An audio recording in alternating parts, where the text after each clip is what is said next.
The criminal justice system and our mental health system and our governmental systems need balance.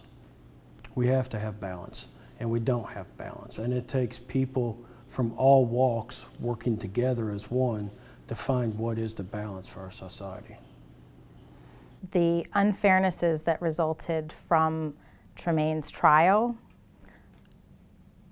are beyond the pale. Tremane was saddled with an attorney who was way over his head, so the jury was left with a very, very incomplete picture of Tremane's life, who he is as a person, and as a result, he was convicted and sentenced to death, Tremane, and his brother, Jake, got a life sentence because he had a better attorney. Jake, I am angry.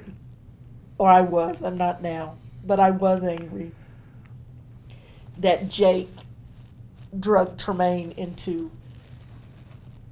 into what he had going on.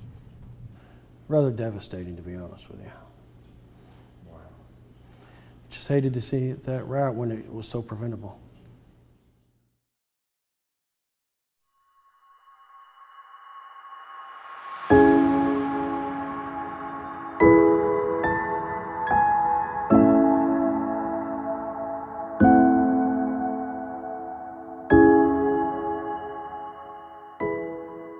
Children's services, or whatever it's called, juvenile services. They said, well, Linda, you don't supervise him. Well, it's hard to supervise your kids when you're working 2 or 3 jobs just to keep a roof over their head. Tremane could do fine as long as he was not in his family home. That as long as he was fundamentally not around Jake, but also not around his family, his mother. If you look at the times when Tremane started getting in trouble, whenever he was taken out of that household and separated from Jake, he thrived. He thrived.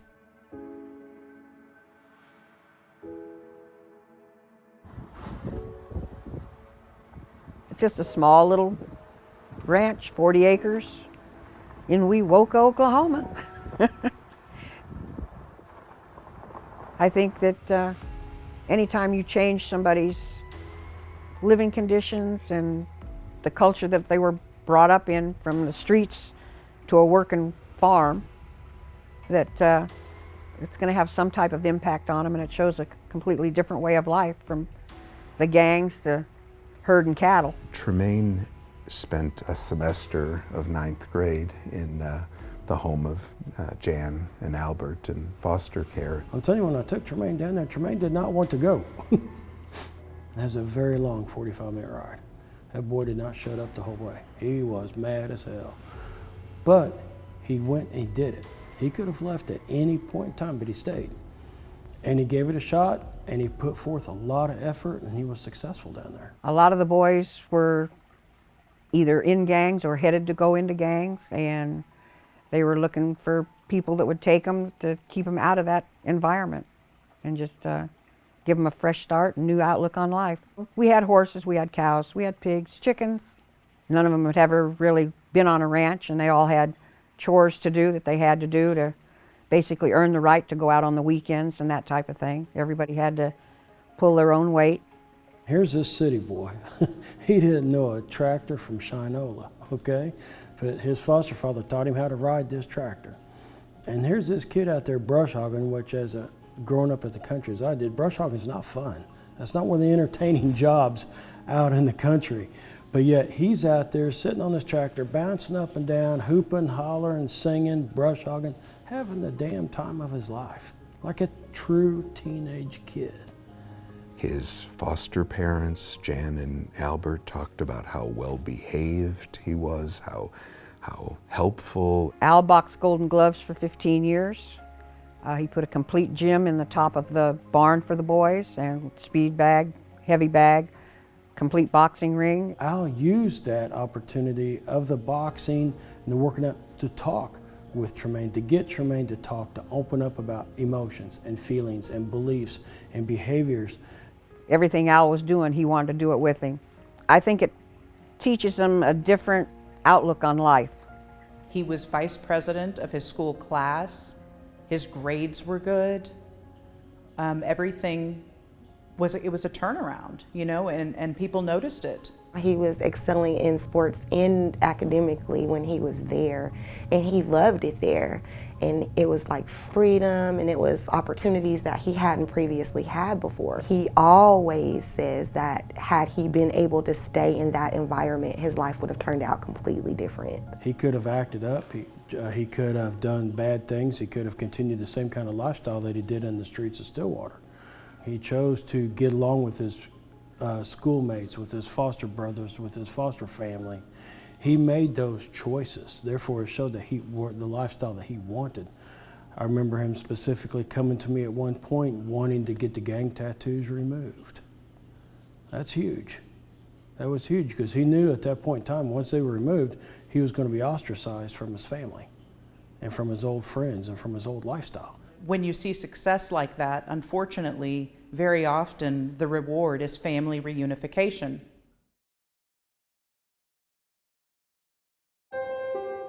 Linda appears in court and, demands to the judge that he be sent back to her, reunification, which reunification was the goal, but we did not feel as a state that we were ready at that point in time. Yes, we'd seen changes in Tremane, but we had not seen changes in the home environment and knew that the home environment would be detrimental, to Tremane coming back. And the judge made the decision at that point in time to have Tremane sent back to his mom. His mother, although she's been there and loves him, she's a mess. She's been traumatized. She just didn't have the cognitive ability to understand that the goal is not to keep the child away from her forever. The goal was to help the child to be productive in society and not end up in the situations that he's in now. I wish, in hindsight, I wish I would have gladly given up custody if it would have meant he would have not been where he is today. He was a product of his environment, and you could see, depending on which environment that he was in, dictated the type of Tremane that you saw.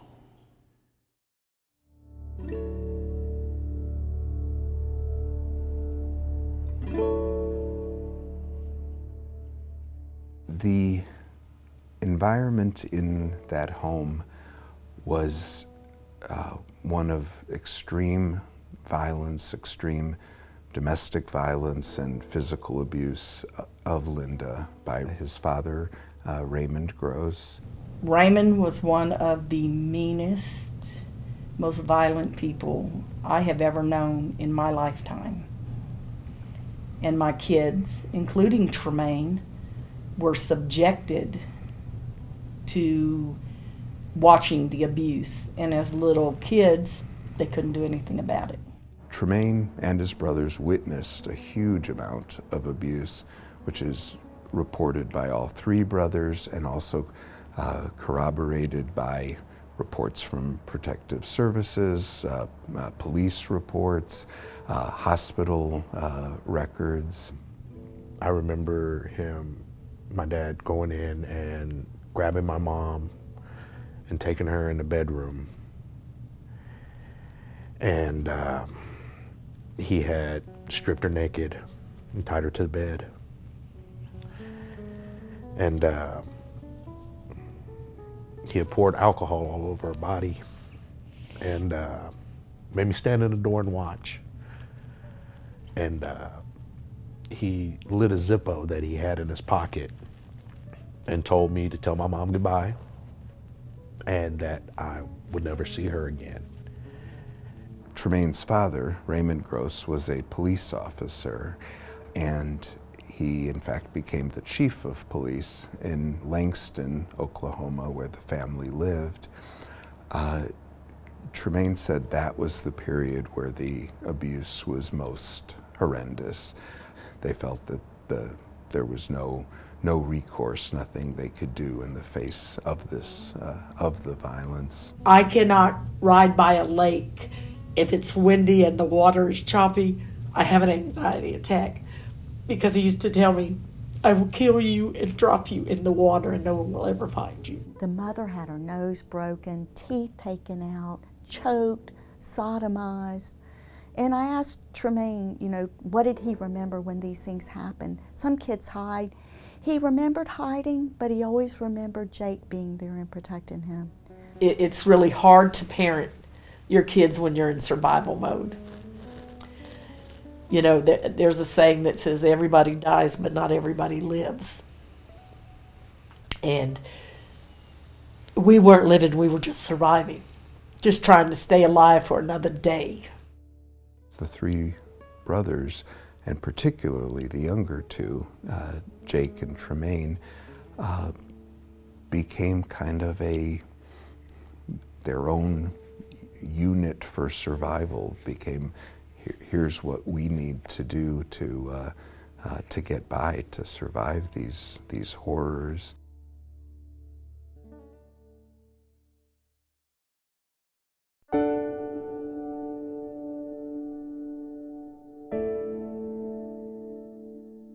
Jake took on all the anger that Tremane has not taken on. He embodied it. He was angry till the day he died. Jake turned out vicious and violent and hate. You know, he had a lot of hate in him. And he had no remorse for things he did. He had no remorse for the people he hated. Jake loved 210% the people he loved, but if he hated you that same way, 210%. The thing with Jayton is he was fighting a lot of demons in his head, you know, from stuff that happened in the past and just growing up how he did. There's a long documented record of Jake struggling with mental health problems and psychiatric issues since he was a child. It's something that he battled for his entire life. Extreme conduct disorder. When he would talk about his life goals, you know, Jake's life goal was to get AIDS, spread it to as many people as he could, and then die in a shootout with the police department. Because of his background, he wanted to kind of be a monster in a way. He wanted to scare people. I think that was his way. I mean, it was a defense mechanism. So Andre was left to care for Jake and Tremane, and Andre was suffering from trauma himself. He was more introspective, he was more passive. Jake was angry, and Tremane was just too young and did whatever his brother wanted him to do. We would have little dances at the community center for just middle school. And they were sweet and they were goofy and they were fun and they were safe. And Tremane was always the first one there. I mean, he never missed a dance. Several times at these dances, Jake, his brother, would come. Jake, quite a bit older, would try to come to the dance because there was a little middle school girl that he wanted to see, always the same story. Well, that was not allowed. And he would cause a scene, and some of the men chaperones would have to go out and deal with Jake in the parking lot. And it was uncomfortable and it was scary. And invariably at the end of the confrontation in the parking lot, Jake would demand Tremane, he would snap him up, and Tremane's little face would fall and he would take him away. He never stood up to Jake. He never said, oh, I want to stay, you know, I want to stay with my friends. Jake was 10 or 11.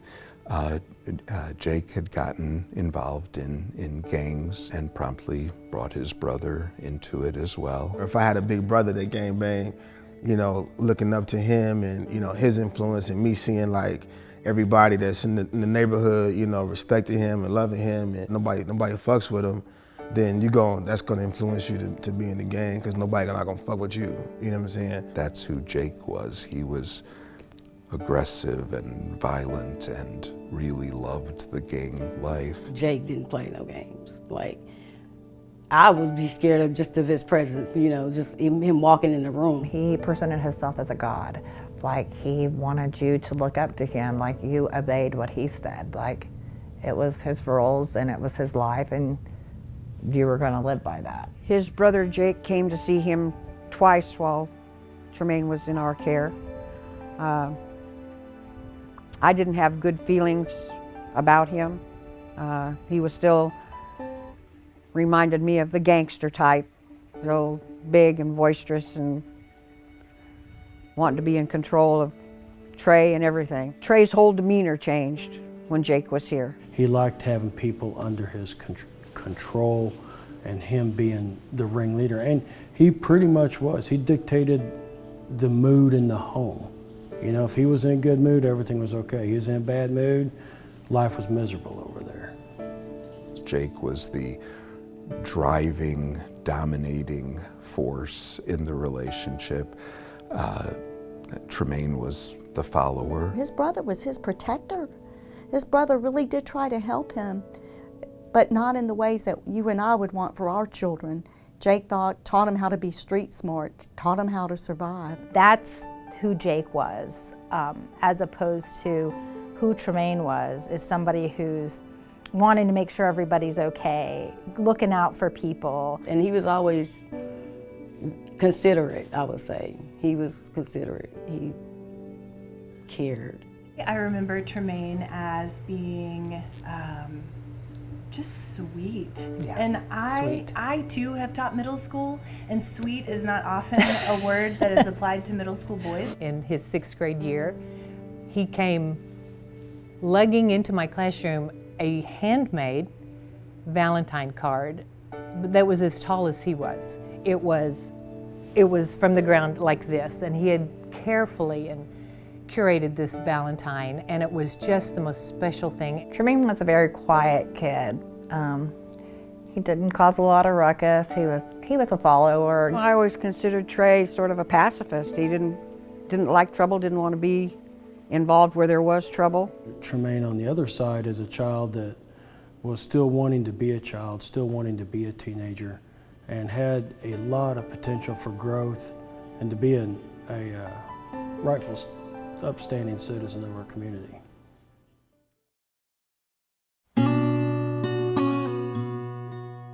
Jake had only been out of prison 2 months when this happened. He got out in October, and this happened on New Year's Eve. When Jake was incarcerated, Tremane had a job. Tremane would get him a car, you know. Tremane had a couple kids, and Tremane was doing fine, but as soon as Jake got out, it was a wrap.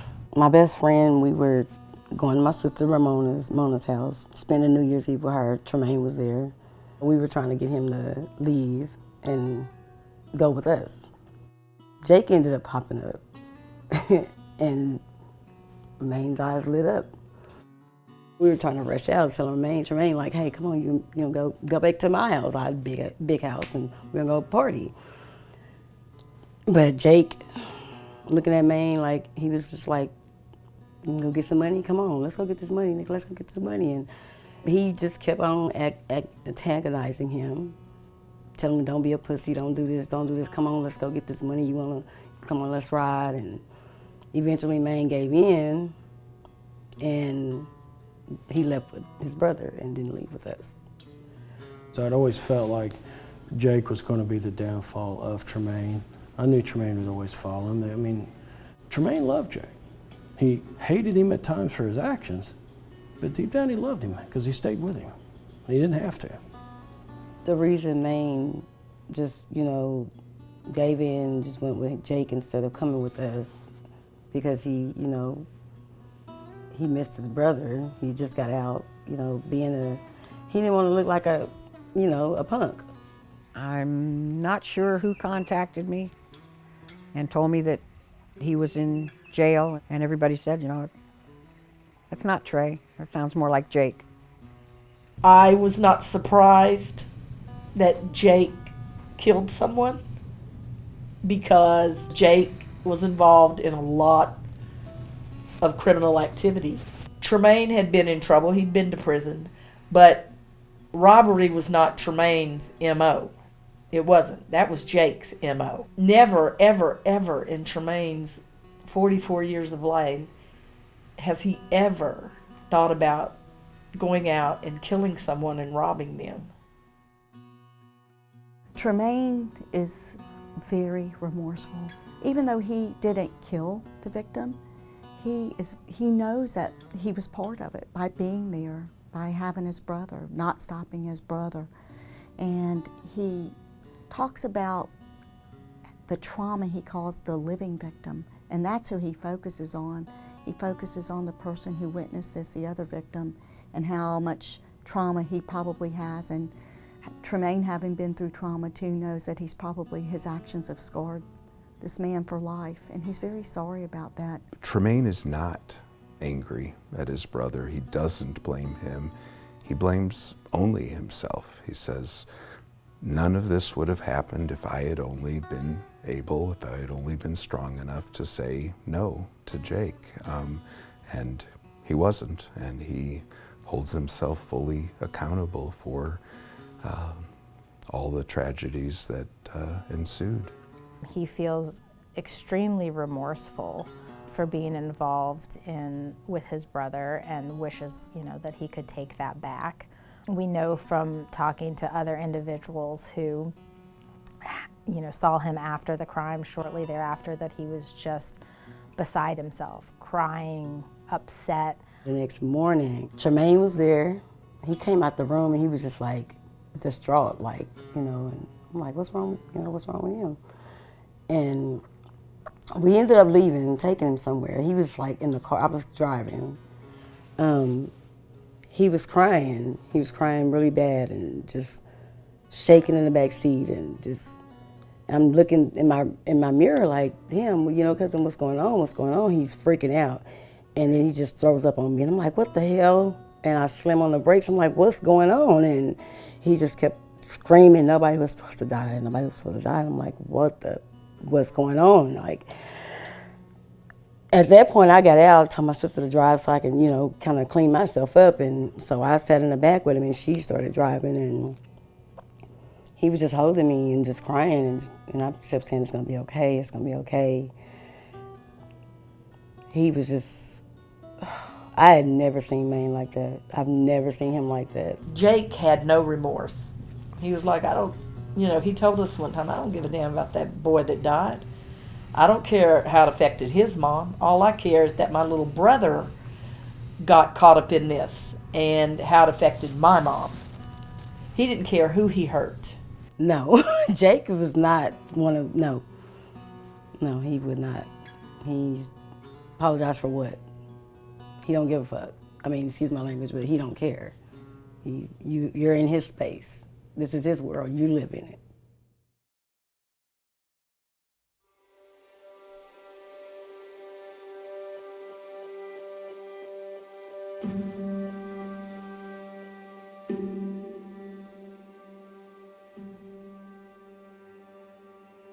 I felt like he didn't have a fair trial.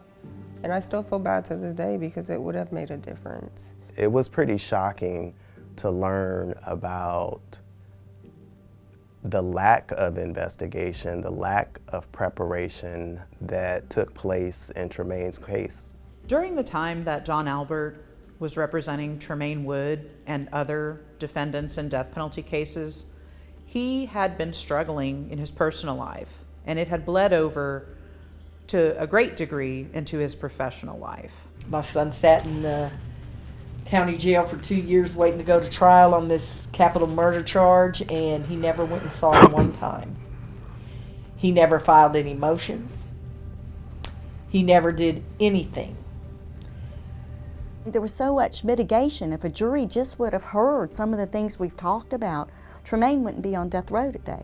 One of the first things I remember doing is going to retrieve trial counsel's file. And I met with Lance Phillips at his office, and he handed me a single expandable folder. And within it were some papers. I was kind of surprised because it was very small.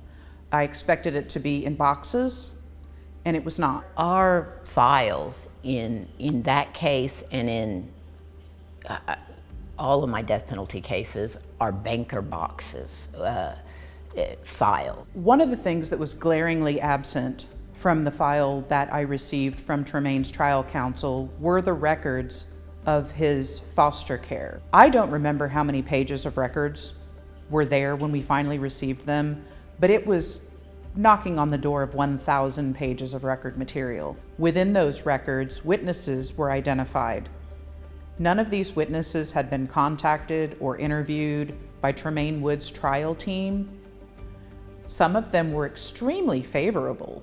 You know, it was kind of surprising to be in contact with so many people from the system, juvenile workers, foster parents, people who normally are not the best witnesses for some of our clients, who were very eager to help, who liked Tremane, who told stories about how unfortunate it was that he was reunited with his family after he had been in the foster system. A penalty phase can last anywhere from several weeks to several months. It depends on, you know, the number of witnesses, how the defense is presenting the case. He put on a mitigation case that lasted only several hours, an afternoon, did no preparation of the expert that he did hire, which resulted in that expert being unprepared, not giving the jury accurate information about Tremane. They left out a lot of information that could have made a difference. Jara is the person who served as the jury foreman at Tremane's trial. And Jara has, since the trial, come forward as saying that she did not want to vote for the death penalty for Tremane and felt under tremendous pressure to do so. She was the only black person on the jury and feels that it wasn't a jury of Tremane's peers. They say you should be judged by a jury of your peers. They were all middle-aged white men and women, one black juror, and they made her the foreperson. And they pressured her, and they pressured her, and they pressured her. Whenever we was hung, the other jurors started complaining to me that they had to get home to their families and their kids and that we need to hurry up and make a decision. It's very uncomfortable when you got a room full of people against you. I think it bothers me most because I was the foreperson, and even though I was pressured, I probably could have stopped it. But being so young in a situation that, you know, was a lot at the time, it bothers me to the point to where if I could take things back, I would. And so now that we're getting closer to him being put to death, it's more heavy on me. I sat in for a little bit on the trial of Tremane's older brother, Tremane Wood. In that case, I saw something different. I saw 3 attorneys who had gathered records, who had formulated a strategy for the trial and for sentencing. I saw a lot more evident preparation. I saw experts being utilized, and I saw witnesses prepared to give evidence in mitigation of punishment. You didn't get to know Tremane as a person, you didn't get to speak to his family, you didn't do any of that. While Jake over here had three lawyers that specialized in felony murder, and Tremane got someone that was strung out on drugs and alcohol. That's not fair at all. Johnny Albert spent a total of 60 hours combined, and most of that was in court, and got paid a little less than $10,000. We had a defense team of, it started out with 2 of us, defense lawyers and a couple of investigators, a fact investigator and a mitigation investigator. And then by the time trial came, we had, I believe there were 4 of us lawyers in addition to those investigators. We saw him, I'm sure, more than several times a month. Also, there were phone calls. He could call us regularly. No calls. He wouldn't take calls from us. He didn't take calls, exactly. Clearly, someone who is suffering from substance abuse disorder, who is an alcoholic, who is abusing cocaine on a daily basis, is not the ideal person to represent someone in a death penalty trial.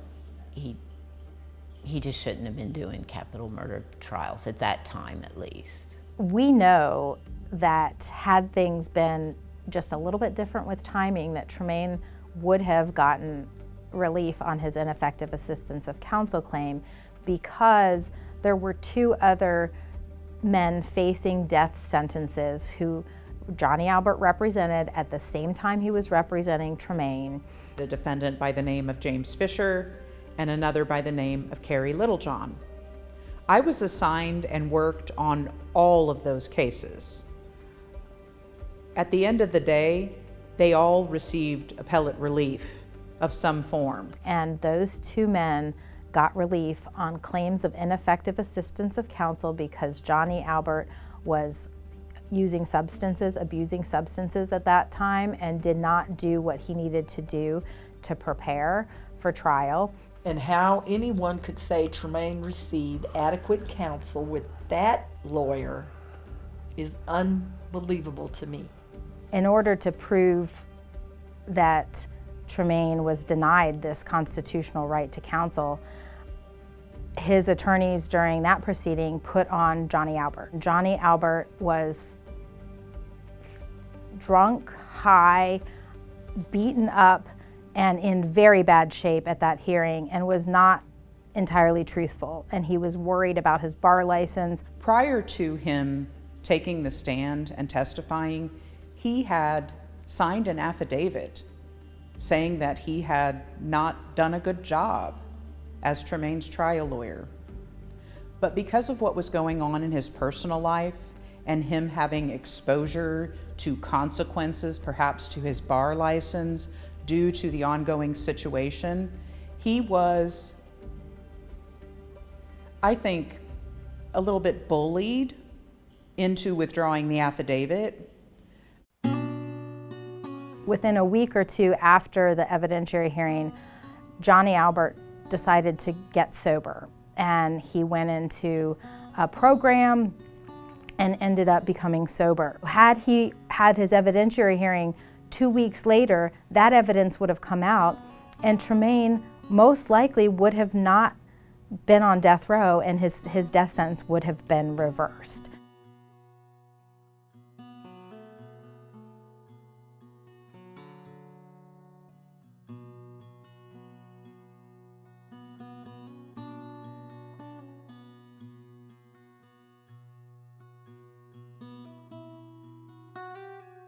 When I met with Johnny Albert, he handed me his business card with a note to Tremane, and it said, "I'm sorry for everything in the past.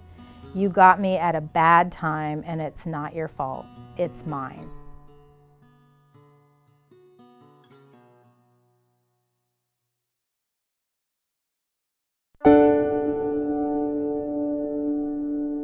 My father is a deeply caring and understanding, kind person. He just got dealt the wrong hand. He has this unique, innate ability to put himself in other people's shoes, to see the world through other people's eyes, to put other people first. He made me a better person. I can't tell you, I've never said that about another inmate 35 years. Knowing him makes the people who know him a better person. In times in his life where people should have been pouring into him and trying to figure out what his passions were, what his giftings were, what his talents were, you know what I mean? Those things were probably being exploited by the people he looked up to. One thing that sticks out to me with Tremane is his resiliency, and I think it's really a hallmark of who he is as a person. For someone that's on death row, you wouldn't think he would be as positive in the mindset that he is in, since, you know, his life is in someone else's hands. He has been through so much trauma. He's been through horrible things, and he's managed to keep his integrity. He's kept his soul. He's kept his humanity. The amount of love that he pours in other people in our family, it just really shows how good of a person he is. Tremane plays a really, really important role in Andre and Brooklyn's life, especially Brooklyn. Tremane has brought Brooklyn out of a really dark place. Like, I was getting bullied at school every day. I was coming home crying every day. And she had gotten you know, depressed and got into doing self-harm. I wanted to skip class every day. I wanted to sleep in class. I didn't want to wake up. I didn't want to do my work. And he told me, he said, Brooklyn, you can't do that. If you want to go be what you want to be in the future, then you need to get your grades up. You need to stop slacking, stop being lazy, quit laying in bed all day, do your homework, do your extra credit. I can't express how big of an impact he's made on not just her, but my son, Andre Wood Jr. I just finished my senior year in high school. Tremane actually helped me through that quite a bit. Currently, I'm working at Iris Memory Care. In January, I'm going to start college at OCCC for a business and technology degree. We'll never be able to tell Tremane thank you enough for what he's done for my kids, and me.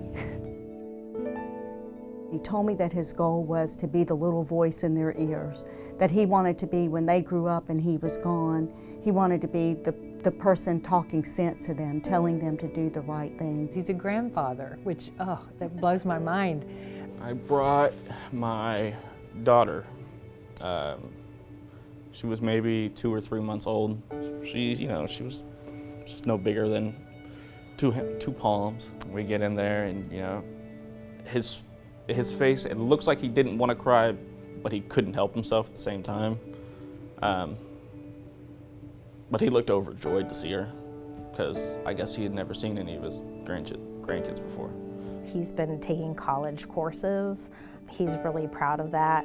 He really has been getting into trying to influence children who might be going down the wrong path. And now he's looking at other inmates and trying to do things that leave a legacy to help them. And one of the most recent things he's done is he is trying to start a trauma and depression, a grief group out at Oklahoma State Penitentiary. He's written up a course for it. He's gotten mental health providers to help him, and they're trying to get that approved. And it's to help them process trauma or grief. As he's tried to process his own trauma and grief, he realized that sometimes institutions are not the safest places to be vulnerable, where you can grieve, where you can be sad, where you can let your guard down. So the empath in him is trying to help others and come up with a way where it will be safe for people that are in vulnerable situations to be able to grieve. And I think that's a great example of how he thinks of others and what they need.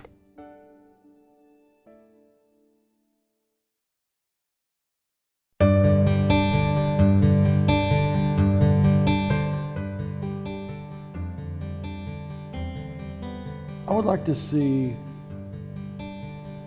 Tremane actually be treated fair in our criminal justice system. And that would be to allow him to avoid the death penalty. It is now left in the hands of the clemency board. The board alone has the power to correct things in this case in a way that no one else has the power to and no one else has done thus far. These crimes are supposed to be the worst of the worst crimes. And when we're executing people who didn't actually even kill somebody, how can that be the worst of the worst crime? Tremane is there because of a failing of the system, failing of society to protect this child who grew into a man who was then failed by the system. It's wrong. I would like to tell Trey that I still love you, no matter what, and you're always welcome here. Should you ever get this all straightened out, hopefully you'd come and see me. I think it's important for them to know the effect that it has on people after the trial. Long term, it does have some type of effect on you. And then knowing if he gets put to death that you had something to do with that is not a comfortable feeling. To this day, Tremane remains remorseful about his role in what happened that night and the fact that Ronnie Wipf was killed. It's something that he talks about regularly, and it's also something that he expressed directly to the victims in this case. He has written letters to the family of Ronnie Wipf and also separately to Arnold Kleinsasser. Unfortunately, Ronnie died of the stab wound, but the other victim, Arnie Kleinsasser, survived. And he, while we were working on his case in federal habeas, were able to have the opportunity to talk to him and meet with him. And he does not want Tremane to be executed. He doesn't believe that it would serve any purpose. He feels as a Christian man that he has forgiven Tremane. He expressed to me his belief that all people have sinned, and it's ultimately not his role to forgive, but it's God's role. Ronnie Wipf's mother, I had a conversation with her, and she expressed the same, that she doesn't feel it's her role to determine what the appropriate punishment is here, but she doesn't feel that Tremane should be executed. I'm concerned with my kid's mental health if something were to happen to him. Their Uncle Tremane plays such a big role in their life in a positive way. I think that my daughter would probably regress into some severe depression and shut down again. Same with Andre. He's my therapist, he's my uncle. You know, if I have an issue, he's who I talk to. And I've already lost one of my uncles. I don't know if I could lose him too. It'd be very hard.